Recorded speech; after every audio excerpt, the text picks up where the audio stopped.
Nearly a month after a damaged wind turbine turned an island off the coast of Massachusetts into an environmental flashpoint, cleanup and fallout are still playing out. While everyone's standing pointing fingers and getting ready for their lawsuits, we are in danger of much more environmental disaster here. Now, state and federal regulators are trying to answer local concerns as Tropical Storm Debbie makes its way towards the area.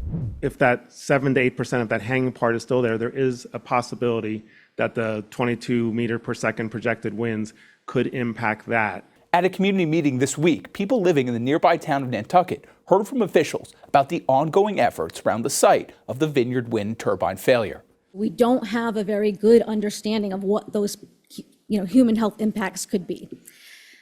The science is evolving. We currently have no public health standards or tolerance levels established for these contaminants, so it's very difficult to manage.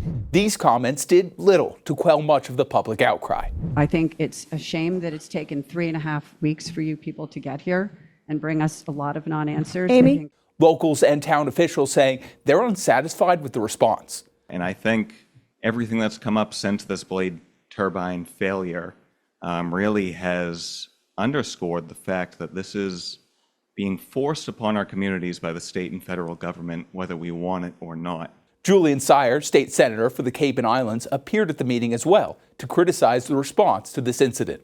And the lack of communication directly after the blade failure is alarming and grossly substandard. However, Sire left the meeting early before taking questions from the public.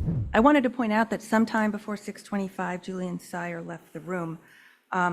One of my questions for him was, how can you be independent if you are getting ongoing campaign funding from Vineyard Wind and many of its senior employees?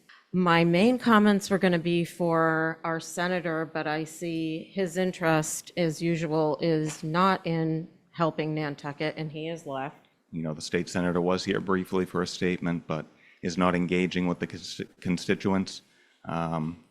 And I think that's unacceptable, frankly. We've been following the Vineyard incident since debris first started washing up in Nantucket. For updates on this developing story, download the Straight Arrow News app and sign up for alerts from me, Jack Almer, to get the latest.